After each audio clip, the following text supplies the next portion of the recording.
Pengkajian budaya atau cultural studies memberikan pengaruh penting dalam pemahaman kebudayaan. Mengkaji suatu kebudayaan berarti mendefinisikan kembali kebudayaan itu sendiri sebagai proses pemaknaan. Keberadaan kebudayaan ini bukan lagi warisan kolektif yang diwariskan secara turun-temurun, tetapi lebih bersifat situasional yang terkait dengan perubahan kekuasaan dan dinamika hubungan kontekstual dari waktu ke waktu. Asumsi ini juga menekankan keterkaitan erat kebudayaan dengan kehidupan sehari-hari manusia. Pengkajian budaya atau cultural studies tidak hanya merujuk pada persoalan adat istiadat saja, namun lebih berkenaan pada produksi dan pertukaran makna. Tentang bagaimana kita memaknai suatu hal, kebiasaan, aktivitas, atau hal-hal kecil lainnya. Dari pertukaran makna ini, kita bisa saling menghargai karena kita tahu bagaimana cara memaknai suatu hal yang bisa menemukan identitas kita dan bagaimana hubungan kita dengan orang lain. Dari pemaknaan yang menghasilkan identitas juga, kita tidak asing dengan istilah gender, ras, dan kelas. Sebuah representasi atau keadaan dan perbuatan yang mewakili sebuah golongan masyarakat tertentu. Misalnya, pergolongan berdasarkan perbedaan fisik seperti ras, perbedaan hierarki atau kelas, dan perbedaan peran laki-laki atau perempuan sebagai representasi gender.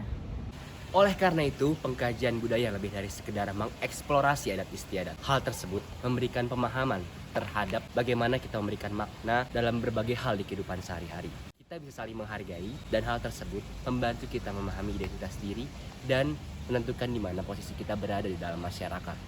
Dalam prosesnya, konsep-konsep seperti ras, gender, dan kelas muncul ke permukaan karena berbagai hal tersebut di dalamnya yang menjadi identitas diri yang bisa mencerminkan kelompok-kelompok sosial tertentu dalam kehidupan bermasyarakat.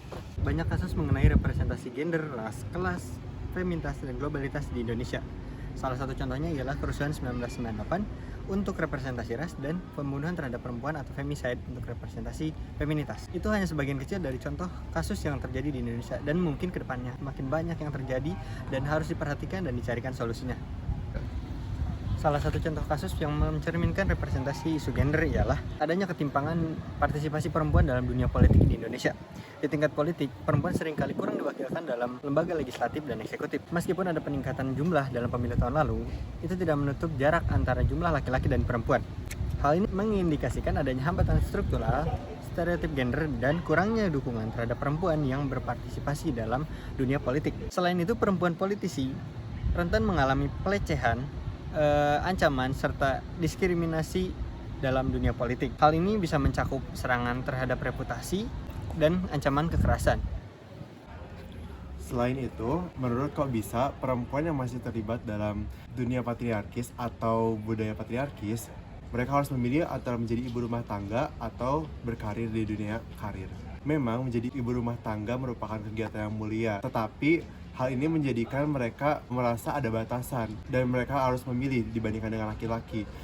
Selain perempuan, laki-laki juga menjadi korban dari budaya patriarkis ini. Laki-laki dipaksa oleh masyarakat yang masih menganut budaya patriarkis untuk bersikap lebih maskulin dibandingkan perempuan. Tetapi dewasa ini di dalam dunia hiburan, banyak laki-laki yang bersifat lebih ekspresif sehingga mereka lebih bebas dan lebih tidak peduli terhadap dunia patriarkis. Contohnya, menurut IDN Times, ada fenomena Ivan Gunawan yang memiliki slogan "Peri Kecil Ayah". Hal tersebut dia lakukan untuk menghibur masyarakat Indonesia dan itu berhasil. Tetapi masih banyak masyarakat yang mencemooh kegiatannya tersebut, yang ini menjadi bukti bahwa masih banyak masyarakat yang menganut budaya patriarkis yang masih menuntut laki-laki untuk lebih maskulin. Budaya patriarkis, isu labeling, dan juga kesalahpahaman menerima informasi masih menjadi senjata yang dilakukan oleh para pelaku misoginis untuk menyerang dan mengindoktrinisasi masyarakat Indonesia. Padahal visi dari isu feminisme sendiri sudah berkembang di dewasa ini. Tidak hanya untuk kesetaraan untuk perempuan laki-laki, tetapi menjadi untuk semua gender dan juga kaum marginal yang dikesampingkan. Padahal kalau kita memahami hal tersebut, kita menjadikan dunia ini lebih baik antara laki-laki, perempuan, dan juga seluruh gender-gender yang dikesampingkan. Ini juga menjadi argumen bagi para pelaku misoginis untuk terus melanggengkan budaya patriarkis kepada masyarakat Indonesia. Komitmen pemerintah Indonesia dalam menangani ketidakadilan terhadap perempuan diwujudkan dalam upaya peningkatan status dan kondisi perempuan dengan membentuk Menteri Muda Urusan Peningkatan Peran Wanita pada tahun 1978 yang pada saat ini disebut sebagai Menteri Pemberdayaan Perempuan dan Perlindungan Anak. Menteri PPPA tekankan pentingnya pemberdayaan perempuan di bidang ekonomi dengan mengacu pada poin-poin berikut ini. Upaya yang dilakukan pemerintah dalam meningkatkan pemberdayaan kaum perempuan yakni 1. Meningkatkan jumlah perempuan dalam kegiatan ekonomi atau bidang ketenaga kerjaan. 2. Meningkatkan jumlah perempuan dalam pengambilan keputusan di pemerintahan. Ketiga, menargetkan keterwakilan 30% perempuan dalam pemilu legislatif dan menerapkan wajib belajar 12 tahun. Dalam konteks ini, sebenarnya keberadaan perempuan semakin tidak mendapat tempat dalam proses pembangunan, karena pada hakikatnya industrialisasi tidak menguntungkan perempuan. Ini disebabkan oleh produksi industri didasarkan pada unit besar yang syarat modal.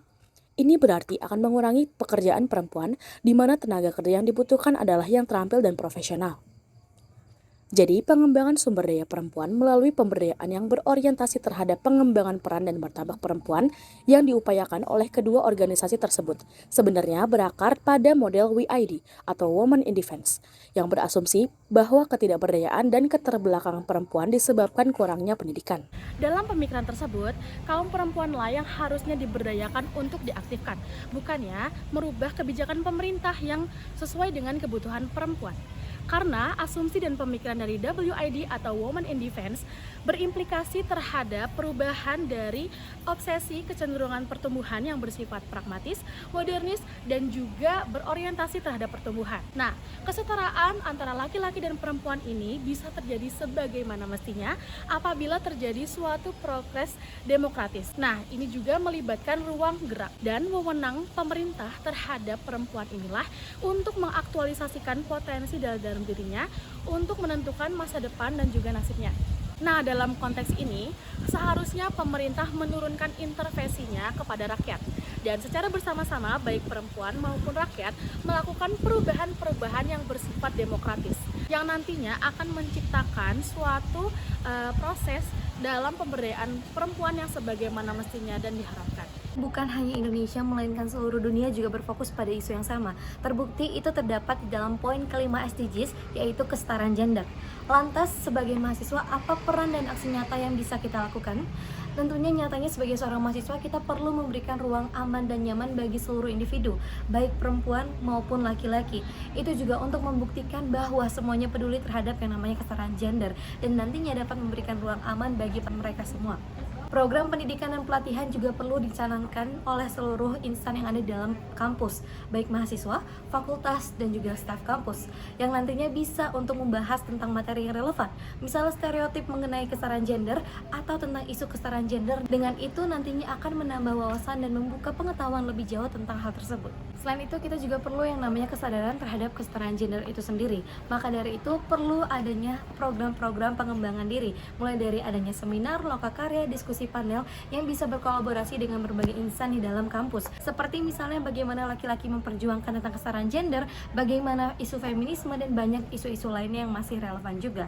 Ini bukan lagi tentang perempuan melawan laki-laki, tetapi ini adalah tentang bagaimana kita masyarakat melawan prasangka.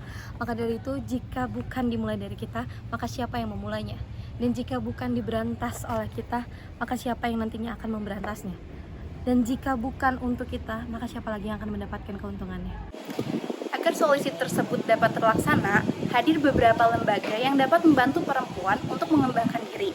Lembaga-lembaga tersebut diantaranya adalah Yayasan Pemberdayaan Perempuan Kepala Keluarga atau PKK, Asosiasi Pusat Pengembangan Sumber Daya Wanita atau PPSW, dan Institut Perempuan. Secara umum, lembaga-lembaga tersebut memiliki visi dan misi yang sama, yaitu untuk memperjuangkan dan membela hak-hak perempuan melalui pendampingan dan pemberdayaan untuk mewujudkan perempuan yang mandiri dan independen.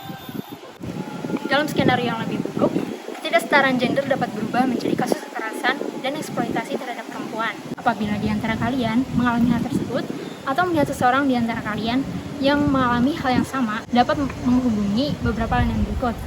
Ada lembaga yang disediakan pemerintah, yaitu Komnas Perempuan dan Kementerian Pemberdayaan Perempuan dan Perlindungan Anak.